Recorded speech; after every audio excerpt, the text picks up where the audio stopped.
So OBD1 system.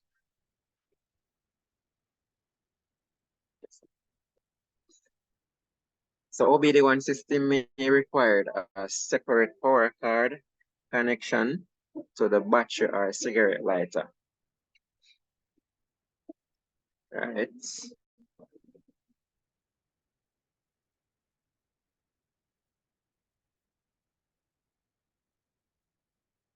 So using the scan tool, so for instance, we're going to scan a GM. So with a select GM on our tool and would have like our cursors or arrows to navigate. We have our enter, escape, as well as our add keys that we can press from 1 to 9, and our function keys. So most scan tools will give prompts in their display window, answer the question, or select the choices as they appear.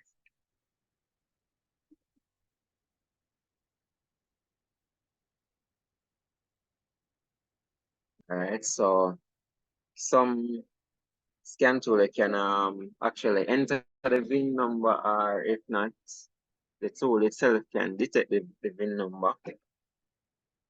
So once you go about it that way, it actually easier, but not every vehicle support that. So the VIN digits are used to identify the vehicle year, engine, transmission, and options. Right. So if the vehicle don't support the VIN system search, would have to like go ahead, select the vehicle, the model, the year, the make, and the system we want to scan. Or some of them can do a health report where them scan all of the systems within that vehicle. So there's the engine, transmission, ABS, everything.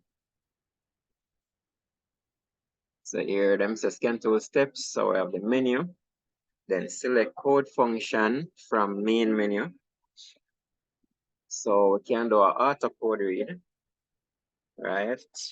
So if we do auto code read, no, if we're not doing that, we can manually enter the code.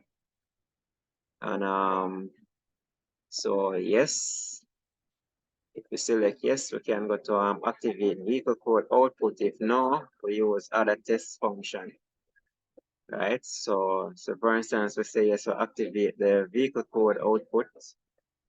You read the code, select manual code entry, you tag code, and then if we choose yes to auto code, we'll select the auto code, read, activate the code, the vehicle code output, the scanner read tag code, and then use scanner for code definition. Fix the problem, clear the code, which is reset the ECM, and recheck for code. So like after we find the issue and we actually address that issue, we're gonna clear the code afterwards, and then do a recheck. So we're gonna rescan the vehicle again to see if that code actually pops up back. So that way now we know if the problem actually resolved.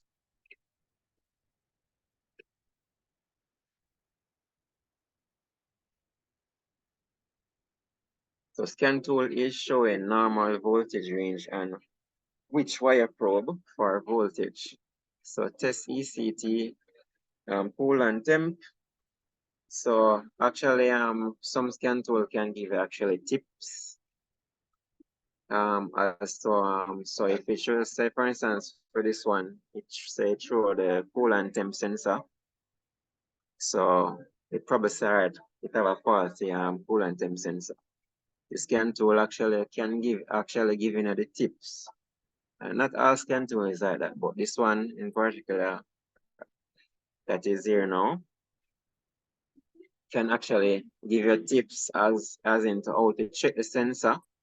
So once you check the sensor, once you follow these instruction and the result come out that the sensor is good, we can say it is a circuit issue. Or if we run the test on the sensor and it now match up with these values, we can say the sensor is really faulty. So them say test engine coolant temp, sensor voltage, and them actually give you a range. So the voltage should be 0.5 to 0.75 volts, light green wire with yellow tracer. So on that particular wire, that's the voltage range that you should be looking for.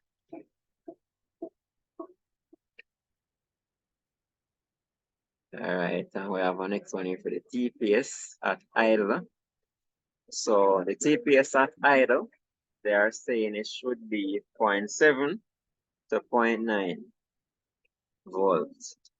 And the voltage should increase smoothly with shuttle movement. So as you open the shuttle, the voltage should be increasing steadily. It shouldn't be like fluctuating, like jumping from step from 1 and then go all the way to 3. So it must be going up gradually. So once it's not doing it gradually, you know, so well, we have a issue with that sensor. So scan tool is giving information for testing the shutter position sensor.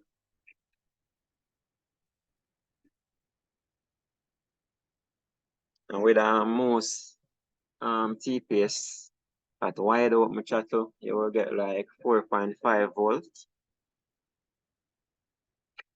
4.5 volt and at close, fully closed, 0.5 volt.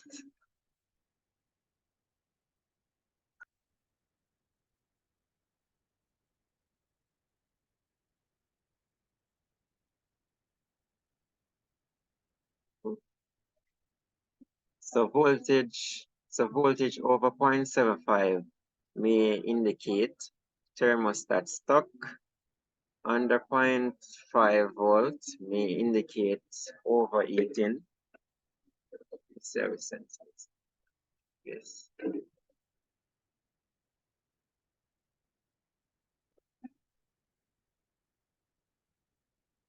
So scan tool hints on how engine operating temperature can fool the computer into signaling a problem with the engine coolant temperature sensor.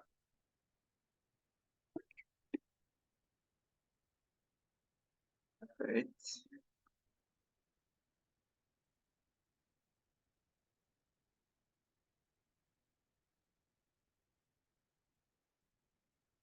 So basically what this is saying is if we have like a faulty thermostat, it can actually make the computer itself think that we have a bad temperature sensor when really and truly we're having like a mechanical failure of the thermostat either stop open or close. All right.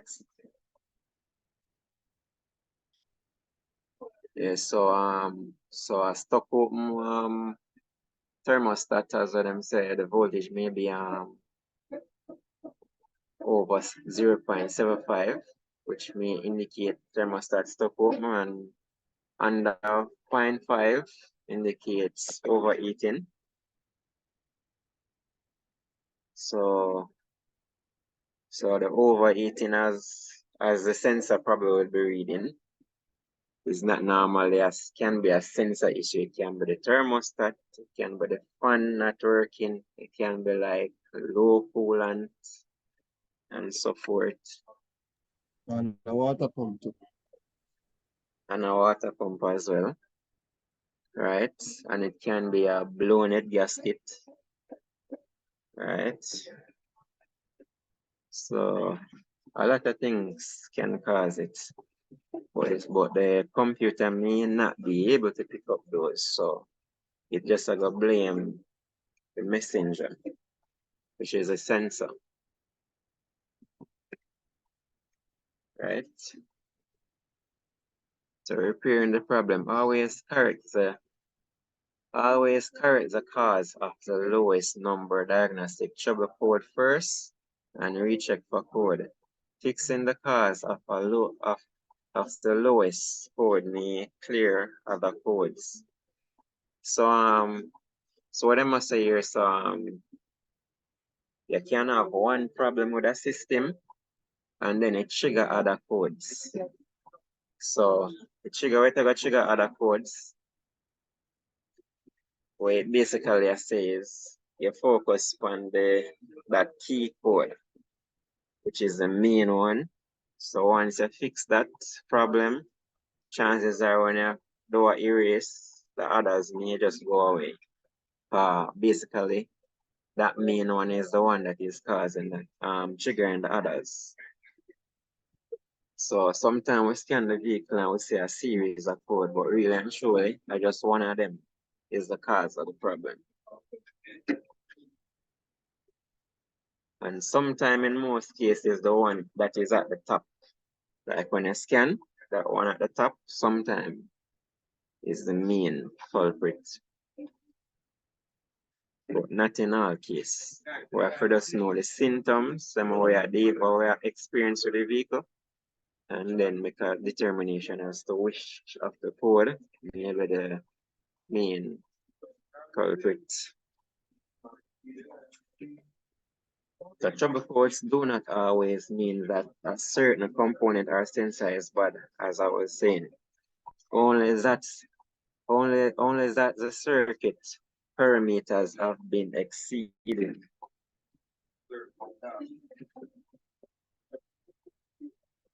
Yes, so for instance, as I would have said, with the overheating issue, the parameter of the temp sensor would have exceeded if we have like an issue with coolant, the pump or anything else. So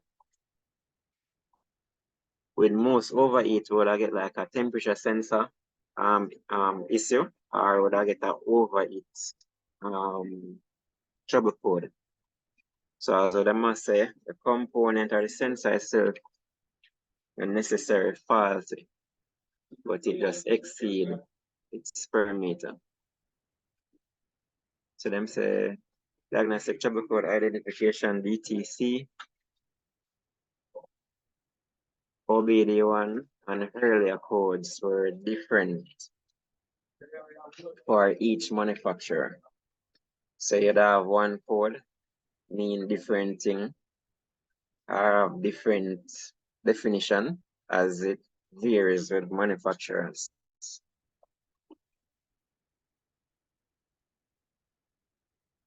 So to simplify troubleshooting, OBD2 requires all manufacturers to use a set of standardized alphanumeric codes.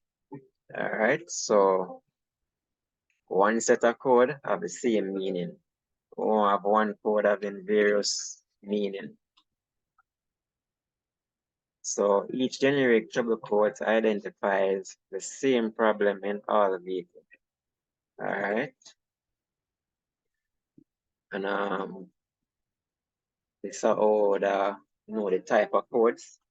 So as I can see, we have P. So over here, so now the first digit or the first character is an alphabet. So it's a letter. So if we have the code starting with P, it will stand for power chain. So once we have a power chain problem, we won't go actually searching for chassis code or body code. So a chassis code will be like the ABS. So we won't be searching in the wheel speed sensor or the ABS model or anything like that. So we're sticking to like the engine, whether it's the transmission or the engine itself. So once you have a power chain code, we know exactly. So we actually narrow down the issue right there. Right. So we have V for body, and the body stuff that you find on the body will be like the airbag, radar sensors, and those other things, yaw sensor, and all those other things. And chassis, we know that the chassis codes now would be like the ABS. All right, powertrain, as I always say, engine and transmission, and network, that would be the data communication lines, the CAN lines. And the 0 now, that would be a standard code, and if we have a 1 after the P, it's a manufacturer code, right? The third character right here now. So if we have a third character of 1, it is relating to the fuel and air metering, right? So we know say would have to either go check air filter, airflow sensor, map sensor, injector, pumps, fuel filter, anything to do with the fueling and metering, oxygen, so all of that. And if we get a code of 2 in the second character position, we know say it's a fuel and air metering. So it's fuel injection system only. So once you have a code, we know say just fuel injection only, period. Only need to check anything else. Just focus on that particular system. 3 is for ignition system or misfire. Right, so once we have a P03, we know say sorry, brother, give me a second.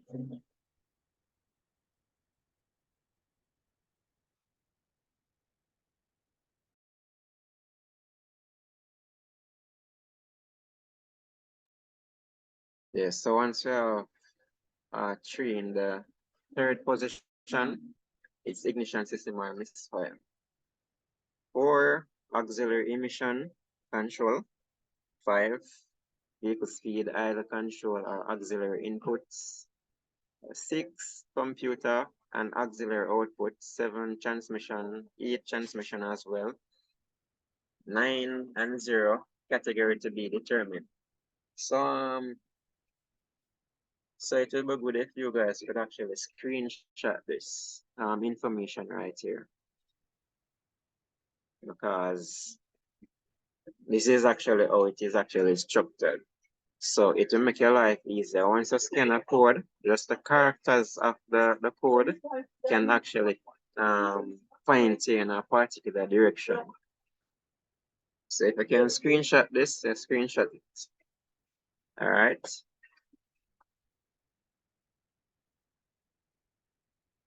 So like for example now,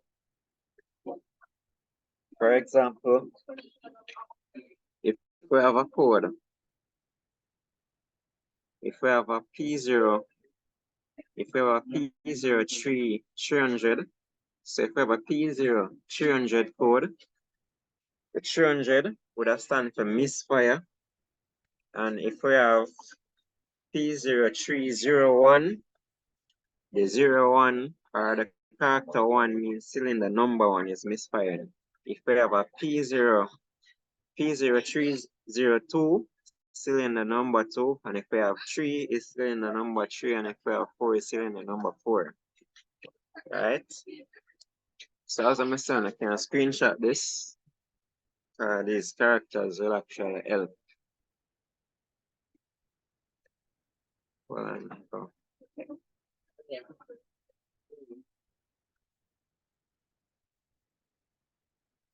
so failure type. So computer system failure can be grouped into 2 general types. So hard failure, problems that always present. Soft failure, problem only occurs when certain conditions are present, intermittent.